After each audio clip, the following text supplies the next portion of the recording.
They say that some journeys change you forever, and everyone will have a life-changing journey at some point in his or her life. And maybe your moment have already passed, maybe you're going to be facing another one, or maybe you haven't faced it yet and you still have time. But this video is the story of how my pursuit of master's degree in Poland changed not only my career, but also my life. But before getting into the journey itself, I need to tell you how it started and the why. It was 2020, and I was studying in the UK peacefully and pursuing my industrial year. I was trying to get some job for my industrial year, but there was a pivotal event that happened that changed my life forever, and I think it changed many more lives that I don't know: the pandemic. Pandemic was the biggest hit for my career, and I would say to all of my life. And the thing is that at first it was not taken seriously, but later on, university shut down, and then the whole country was closed and so on. And it was March 2020 that I had to fly back home to Azerbaijan. But back then I was thinking that it will still end really fast. I would be back in May for my final exams and so on. But it never happened, and it was apparently a long exile for me. And it was at that time that I developed certain interests such as YouTube, podcasts, website building and so on. And I had so much free time during the summer that I had to learn something. I couldn't stop myself from being free. I learned some data analysis, I learned digital skills such as audio, video editing, WordPress website building, and most important, digital marketing. And I learned more and more about it that really put me into the current place that I'm here, it made me change my pathway because I realized I'm interested in a totally different thing, not in international relations and economics. I went back to UK for my final year in September of 2020, but unfortunately most of the lessons were online, so we weren't going to the lectures, and that's when I realized that I didn't want to be a politician or an ambassador anymore. But it was my dream for many years. Nearly since my childhood, I really wanted to be in politics, and I was really aspiring to be a good one, really good one. But again, one free summer changed everything because I learned different skills. And fast forward to 5-6 months later, I was already looking for a university in Europe just to study over there, and of course not in international relations. And I was already working in a financial company, at first as a business analyst and as a digital marketing specialist. And it was that time that I kind of developed this interest for marketing and also for data analysis, that I can unite them together and become kind of marketing analyst at some point in the future. When I was choosing for the countries to study, I was either thinking about Italy or Poland, but at the end I decided to stay with Poland because it was much cheaper to live in Poland. And when I was searching for the universities, I came across Kosminski University, and I decided to choose that. I was reading some reviews, asking from the people and so on. So I decided to choose, applied for it, did all this boring stuff, is documentation and assessment and so on. And then I got into the plane and went to Poland after getting my visa. I arrived in Poland in September 2021, and when I was in the taxi going to the apartment that I was gonna be living in for a year, all I saw was the socialist buildings. And I probably told this in my previous video how similar it was to Baku, to Azerbaijan, to my home country, because Azerbaijan and Poland are sharing the same past because they have both been socialist countries. And even though there have been a lot of new ones while I was growing up, I still saw a lot of those old buildings around, and I didn't feel like a stranger when I was in Poland because it was giving me the socialist vibes. But one problem was that I was going to be a stranger because language barrier was real. I was even asking this lady from the agency that I was renting the house from, that what's the famous language here, a famous foreign language, and she said Ukrainian. And that was the point I realized I'm screwed. Because English language wasn't going to help me only. And you probably know the story as well, that in my second day I tried to go and get SIM card and transportation tickets, but it was not possible because, again, of the language barriers, and also they were selling SIM cards on Saturday, which I didn't know why. Not other people had this issue, but I had it. And basically at the end of that issue, when I was coming back home, I was passing from the park and I felt frustrated and tired, defeated, and humbled, most importantly, because up until that point I was thinking that, oh, I'm ready for everything, I can live abroad easily, because come on, I was living abroad for 3 years already, so what could go wrong, right? But at that point I sat down on that park bench and I started questioning myself that what am I doing here? Why did I even decide to drift away from my traditional pathway? Who will employ me here with only speaking English? And these were fair questions because it was not my expectation. And one reason I chose Poland was because I saw a lot of people getting employed because of its employment opportunities. But seeing people just speaking Polish was discouraging for me. And at that point, I knew that there was a challenge that I needed to face, but there was also a possibility that I could fail because I challenged a lot of people while I was changing my pathway, even my parents. I even remember some of my followers criticizing me deeply for my bold decisions for education because when I was applying for bachelor degree, I had the chance to go and study law with a scholarship, with full scholarship, but I decided not to. I went to international relations. Then I drifted away from international relations in digital marketing. It was all bold decisions. I was getting criticized like crazy. And all I thought at this moment was that I should be successful. And I rose from my seat and I knew I needed to be successful. I went back home and I didn't know if I was going to be successful or not. There was a possibility of failure, but I was going to be successful at some point. Another disappointing thing for me was when I visited the university for the first time, because when I was in the university, I was expecting like such buildings, such like big libraries and so on, because Kozminski is a really good place in Poland.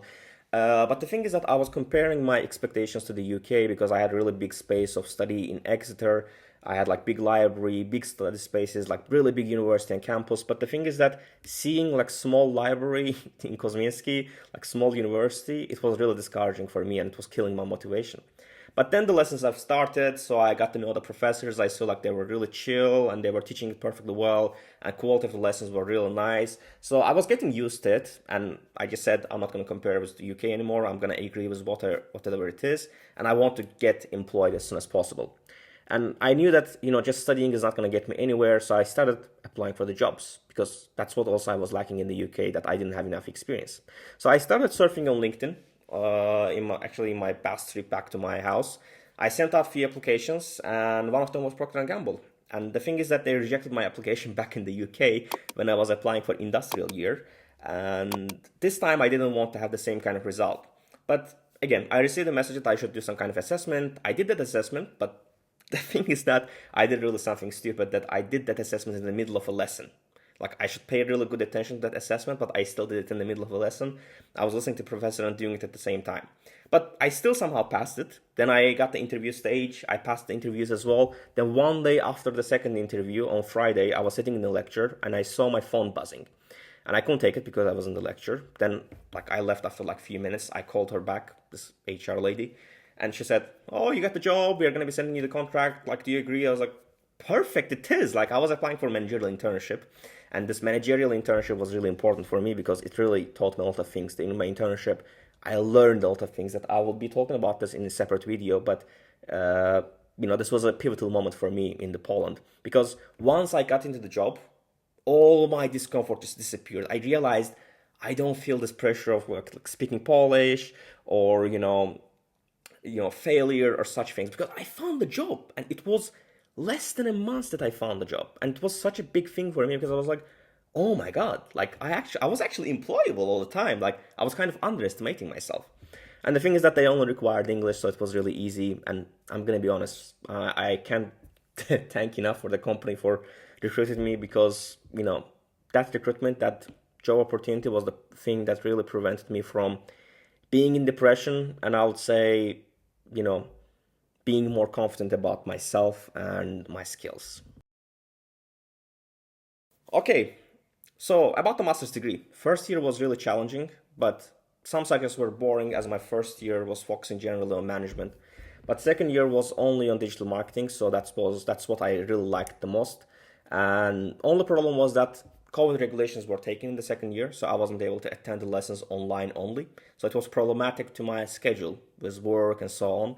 But I exchanged a few emails with the vice dean of the faculty, and he was able to grant me access to the part-time studies as well. So while I was still attending some of my lessons with full-time, I was attending some of them with part-time students, and it was absolutely fine. It worked perfectly well. But the only thing is that I had to sacrifice some of my weekends. Like imagine working for 5 days, then on Saturday and Sunday you also need to go to the studies, like at 8 o'clock in the morning.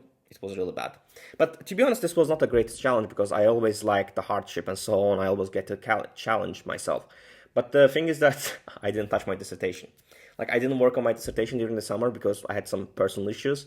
I didn't want to do my dissertation up until like kind of last month because I knew that that's how my brain is functioning. And it wasn't March that I tried to do it, but I got sick with COVID. Then in April, I got sick again.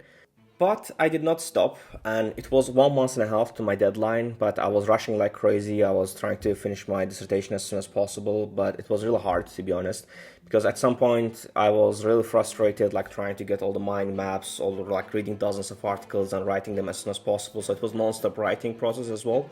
And the thing is that at the end, I mean, at some point actually, I even had a problem with my eyesight that I had to like take rest for 2 days because I wasn't looking after myself very well and I wasn't sleeping very well.